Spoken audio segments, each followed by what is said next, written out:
అది నా దృష్టికి ఆల్రెడీ వచ్చింది. ఎందుకంటే ఇప్పుడు బిల్డింగ్లు ఉన్నాయి, 6 రూములు ఉన్నాయి. నేను ఆల్రెడీ మీరు లెటర్ ఇచ్చి తీసుకొని చెప్పి లోకేష్ బాబు దృష్టికి కూడా తీసుకోవడం జరిగింది. కలెక్టర్ కూడా దాన్ని ఫార్వర్డ్ చేయడం జరిగింది.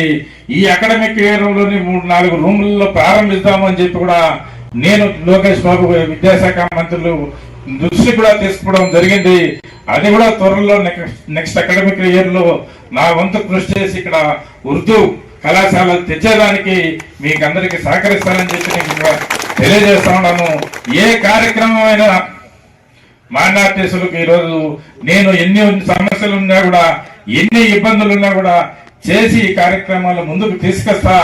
ఏ సమస్య నాకేమి దీనివల్ల ప్రచారాలు అవసరం లేదు. ఉర్దూ మైనార్టీ సోదరులు పొంగునూరు టౌన్ లో ప్రశాంతంగా ఉంటే చాలని చెప్పి నేను అల్లాను కోరుకుంటున్నానని చెప్పి తెలియజేసుకుంటున్నాను.